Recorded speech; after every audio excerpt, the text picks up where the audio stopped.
Okay, hello and welcome to Science Week and this year's theme, Different by Design. My name is Julian, I'm from Central Northern Regional Libraries, and today I'm going to have a look at a fast activity we recently did, which are video workshops that we do online, and I'm going to highlight that and some of the science behind it and maybe talk about that for Science Week. All right, I'll link the video in the description, so at the end you can go and actually make these dried oranges. Okay, so if food is left out or on the ground or in a fruit bowl or whatever, basically you get these growth of microorganisms and they spoil the food. Things such as bacteria, mold and yeast, they grow in the food and they cause it to smell bad, and obviously we don't want to eat it.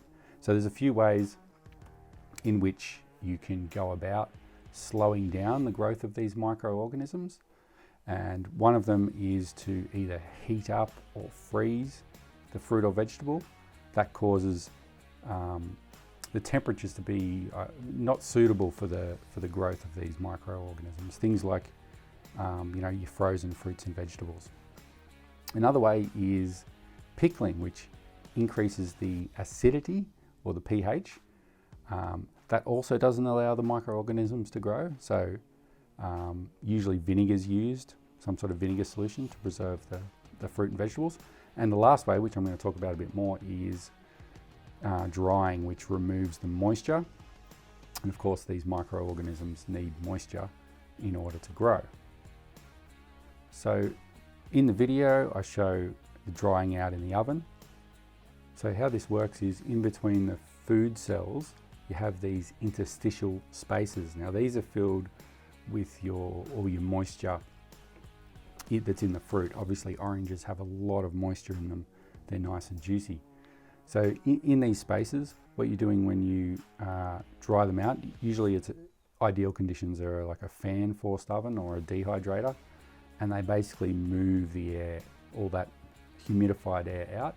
So basically as you raise the temperature, not enough to cook it, but enough for it to move, the moisture to move out of the fruit or vegetable, it is then carried away.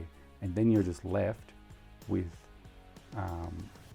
that moisture's been taken out, so it reduces in size and you're just left with the nice tasty fruit or vegetable. And then without the moisture, of course, it can last for a very long time. Also, you notice with the dried fruits and vegetables, you usually put them in an airtight jar or container. That's to prevent the moisture getting in. Of course, if it rehydrates, then you can get that growth of those microorganisms. So there we go. And when you dry out fruit or vegetables and someone asks what you're doing, you don't say you're drying oranges, you say, I'm removing the moisture from the interstitial spaces between the orange cells, preventing the growth of microorganisms. Okay. Thanks for watching, and check out the links in the description to our other fast activities. See ya.